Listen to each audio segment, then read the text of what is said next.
Welcome to the JD Gibson Show. Subscribe to our channel and set your notifications so that you'll never ever miss an episode. Today is March 28th, 2026. It is a Saturday. We're coming to you live from San Luis Obispo, California, Studio 7. And I want to talk today about Iran, who's been in the news for the last, 3-4 weeks. We have a relationship with Iran, and whenever you're in a relationship with anybody, for that matter, you're always thinking subconsciously or consciously about exits, and off ramps.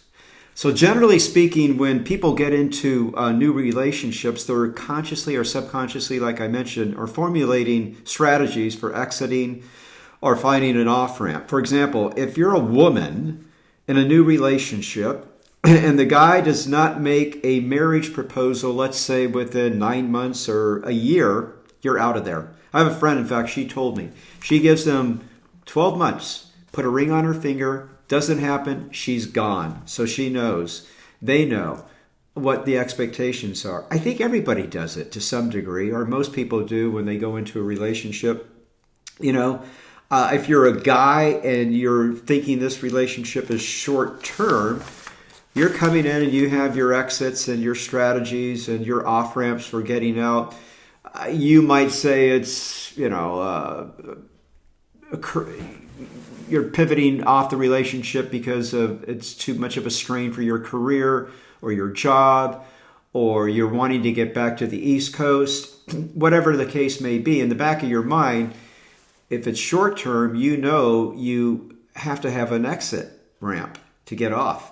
So, United States entered into this relationship with Iran about, 3-4 weeks ago? And I believe they had some strategies along those lines to get out when certain conditions were met.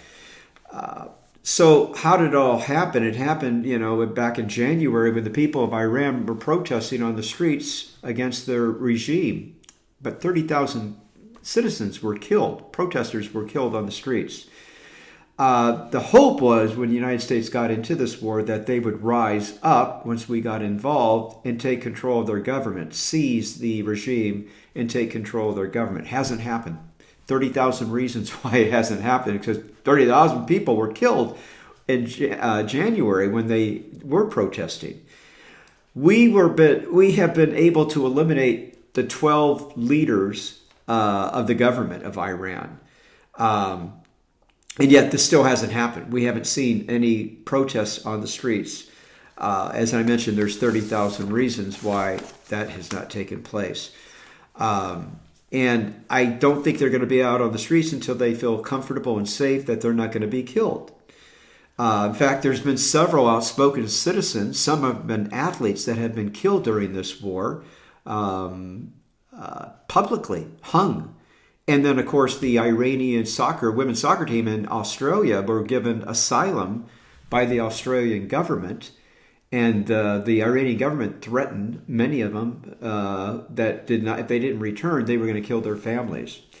So it's really difficult right now, this war. It's very complex, very, very, very difficult to navigate. But we do have strategies to get out of there. We have exit strategies and off-ramps that we're looking at. And I think for the government, obviously, the hidden uranium is huge. We got to be able to get that uranium that they have enriched, I think up to 60%, and it's hidden before they sell it. Before this war ends, we got to be able to seize that and take that with us.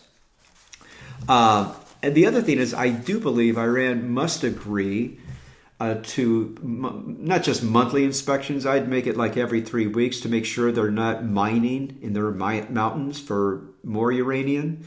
And that's got to be something that's facilitated with the United Nations, a Security Council group, to go in at least every 3 weeks to make sure that's not happening. The bottom line is, for 47 years, this country has been lying to us. They've just been flat out lying. So you can't really trust them, right? I mean, the other thing that we need to do is we need to take control of the straits so that oil can flow through. Like 25% of all the oil comes through that strait. So we got to make sure, that's one of our exits, that we secure the strait, make sure that that opens up. We take the uranium, we need to do that. We've done a lot. We've dismantled their infrastructure, their military infrastructure. We've dismantled their missile and platform programs. We've done a lot to destabilize Iran and its military ambitions. But the strait, we have to make sure that it stays open, and we got to get the uranium out of Iran.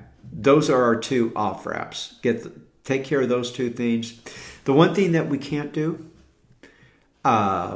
is we can't change the ideology. Can't do it. Can't kill it. It's there.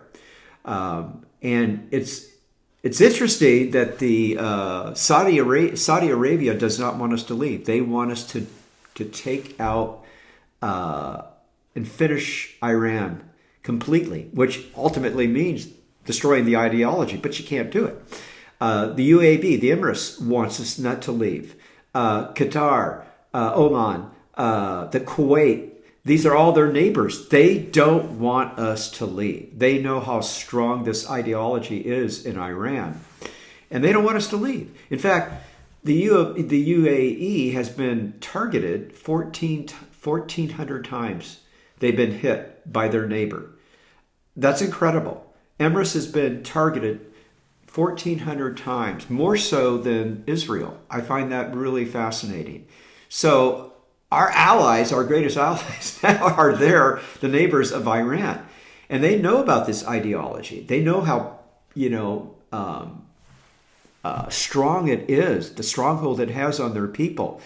But yet, I get back to my point. You can't kill that. You can't take that out. So at some point in time, the people will, and I think they will, when they feel safe, will rise on the streets of Iran and take back their country. But it's going to be a slow process in terms of killing the ideology. You've had that in play for, 47, 50 years now? So it's going to take time. It's going to have to hit the ground at the school level, where the indoctrination has taken place. Families, extended families, the culture itself is going to have to change. All of that will have to come into play organically and naturally, and then obviously with the influence of their neighbors as well. But that is something we're just going to have to be patient with, and we're going to have to be patient with the people rising up on the streets when they feel the time is right and the time is ready. They will. There's no doubt that they will. But the ideology is something extremely powerful. In fact, we see it today in our country. We see an extremism in our country that is being supported and funded by millions and millions of dollars from billionaires who want to change the ideology of our country and make it something that it's not. Change it completely. So it does take time, but it's actually occurring. This undercurrent is happening in the United States.